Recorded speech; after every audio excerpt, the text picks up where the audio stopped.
Types of logos. Logos can take on the form of a word mark, letter mark, symbol mark, or combination mark. Here's an example of each. The first one is a word mark.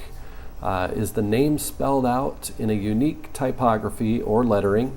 It also called a logo type. So this one is a little bit more complex of a logo. Just having Brunswick itself would be perfectly fine.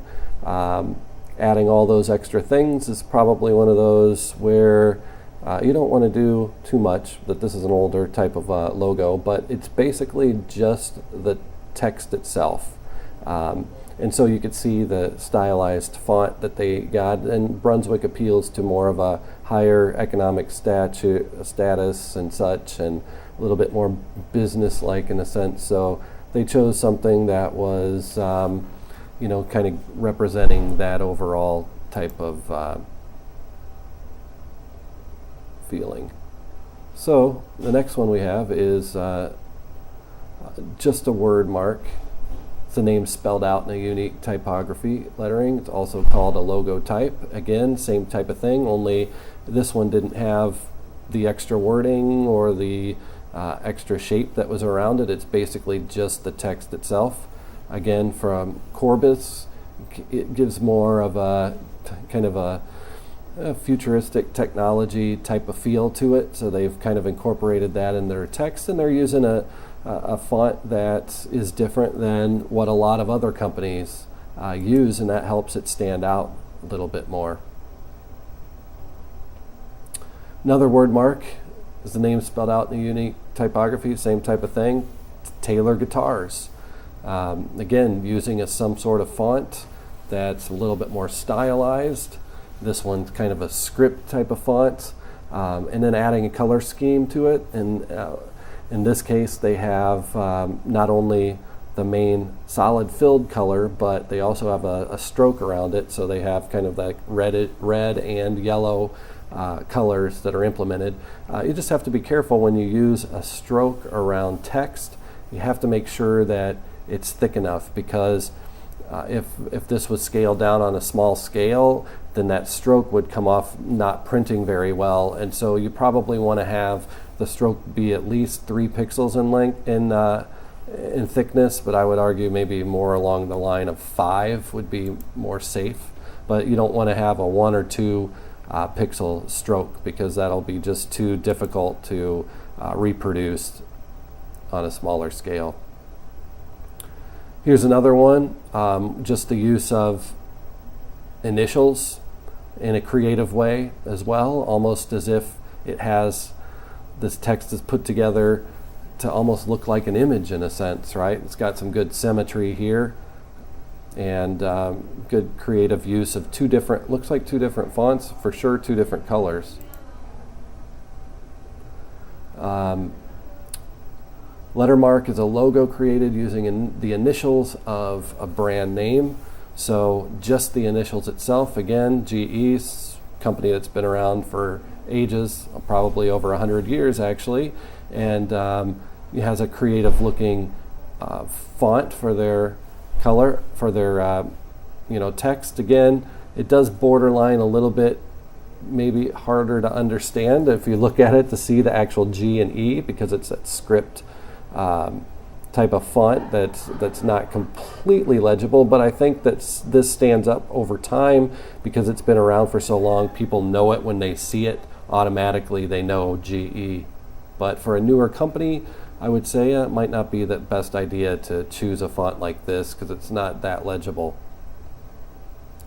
Here's some more. These are symbol marks, which is a visual mark that symbolizes the brand or group and can be formed as more of a pictorial visual, as you could kind of see with these, or more of an abstract visual, or something that's not even representational of a specific type of visual at all. These are more pictorial, right? We could see the woman with, the hair and holding, I think maybe hair too.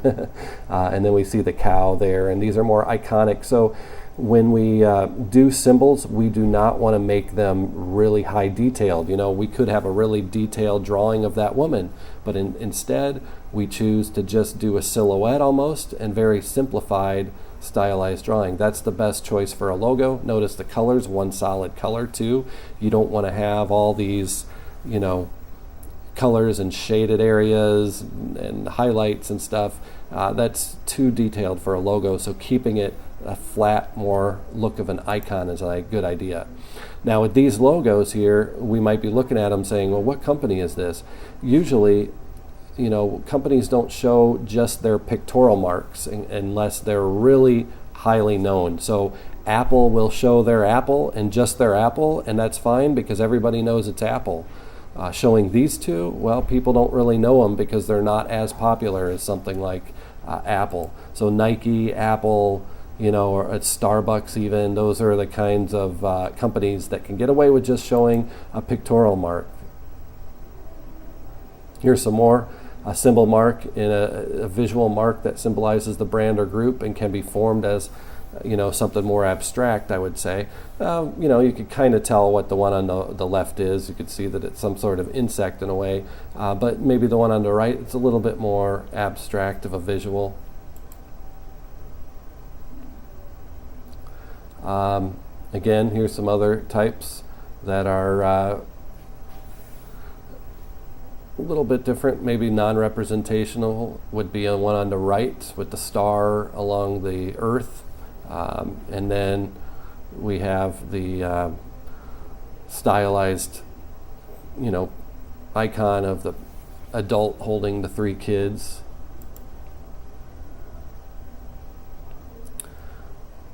These are more non-representational because it doesn't really state exactly what it is, right? The other two that we saw here, well, we know what they are, so they're representational. But these are a little non-representational. And I would argue the one on the left here too is a little too complex for being a logo, right? There's way too many lines and different thicknesses of lines and such. Maybe just the outline of each shape would be enough.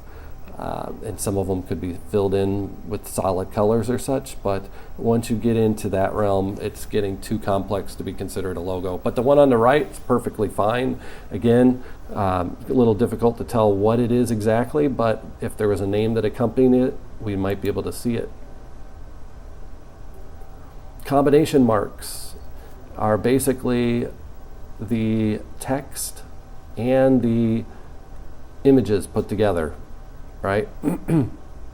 So Master Go, I don't know how that's pronounced, but as you can kind of see, there's symbols that are inside that text, right? And all together, as you can see with the leaves on the G and such. The Wally card there too has a symbol, but underneath it has a text, so that could be used with just the text or just the symbol at some point. The rainbow, however, as you can see, there's a symbol within the text, so maybe that can't be used, you know, as separate objects. Maybe it can. It depends on the branding specs. But again, good example of that. Also the CBS logo, we see the CBS, which uses sometimes just the text, but we could also see that the CBS text could be integrated into the symbol.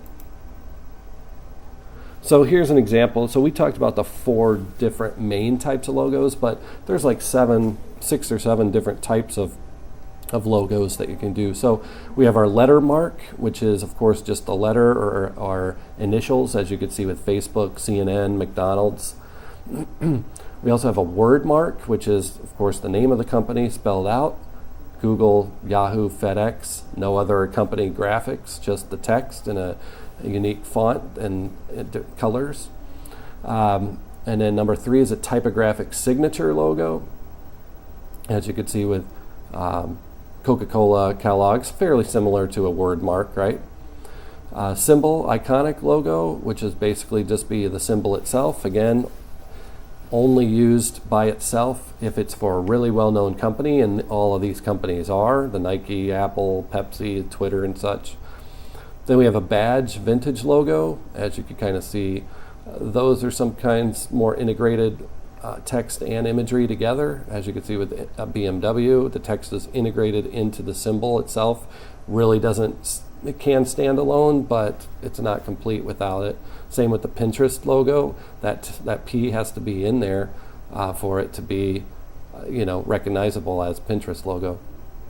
Combination logo, symbol and word put together. You can see that with NFL, Lay's potato chips. And any of these logos can be turned into a 3D logo. We see that a lot with Apple and some other companies and such. But again, that's just an extra added effect onto it. I don't know if that wouldn't be a complete standalone logo. It would just be a variation of one of these other ones. Here's the definition of a trademark: a word, name, symbol, device, or combination thereof that identifies and distinguishes the goods and services of one party from those of the other. It's legally registered so that it is exclusive to that company, so you do have to go through and file the specific paperwork and pay the fee to be able to get your logo trademarked so that it can be legally owned by you, something you should do if you're in a company that that's going to stand for a while and you want to do it quick so that nobody else does it and takes your intellectual property. Lots of companies have an identity standards manual, which is basically a manual that shows how to use the logo and how to use just the overall brand graphics, and it tells the do's and the don'ts of it.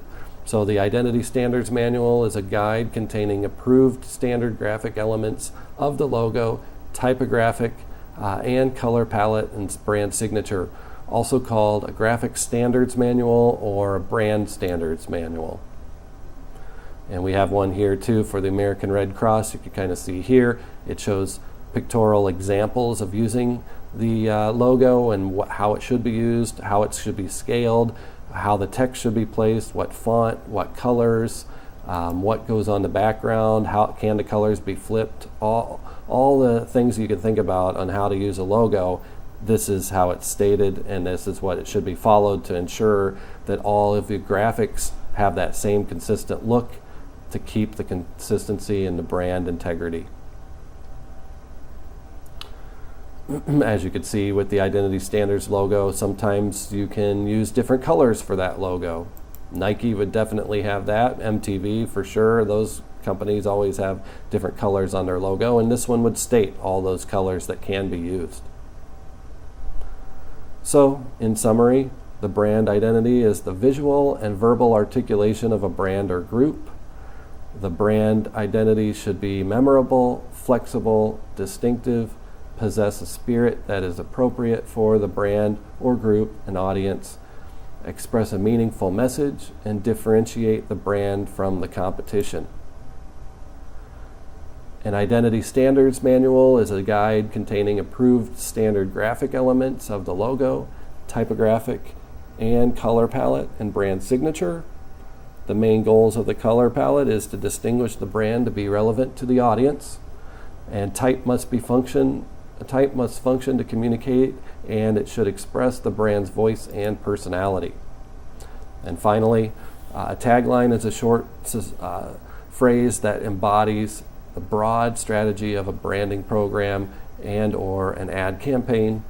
Along with the name, and a tagline is the verbal articulation of the brand. That concludes this presentation.